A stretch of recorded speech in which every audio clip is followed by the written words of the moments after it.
সূর্যটা ডুবছে। বন্ধুরা আসুস গল্প সবাইকে ওয়েলকাম। আশা করি আপনারা সবাই খুব ভালো আছেন। আমি তো উঠে পড়েছি, সকাল সকাল তো ওঠা হয়ে গেছে। আজকে তো রান্না বান্না কিছু ছিল না। আর এই যে মেয়ে বসে আছে, মেয়ে উঠে গেছে। এই এখন বাজে 8:30। বর ডিউটি বেরিয়ে গেল, খাবার টাবার সব দিয়ে দিলাম। কাল তো রান্না করে রেখেইছিলাম সব ওইগুলো, আর যেহেতু সিজন সেই জন্য। আর আমারও সব খাবার রেখে দিয়েছি রেডি করে। এই যে আমারও সব খাবার রাখা আছে এগুলো। আর মেয়েকে একটু গরম কিছু বানিয়ে দেবো, ও তো ছোটো, ওকে আর এসব দেবো না খেতে, সেই জন্য ওর জন্য একটু গরম গরম কিছু বানিয়ে দেবো অল্প।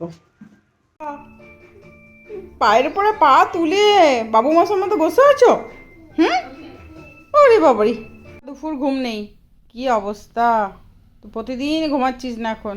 আর সন্ধে 8টা বাজলে ঘুমাতে লাগছিস আর কাঁদছিস। ঘুমাইনি, গরো দুপুর ওই যে বসে রয়েছে।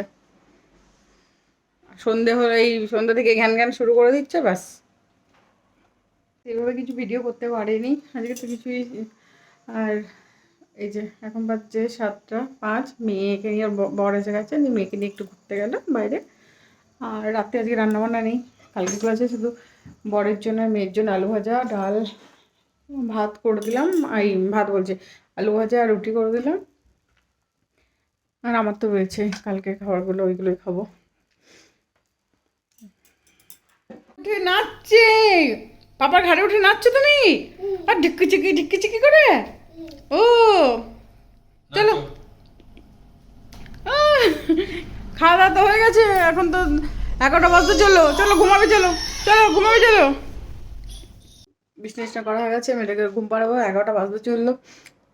ভিডিওটা এখানে শেষ করছি। ভালো লাগলে লাইক কমেন্ট সাবস্ক্রাইব করে দেবেন। কাল আবার নতুন একটা ব্লগ নিয়ে আসছি। টাটা।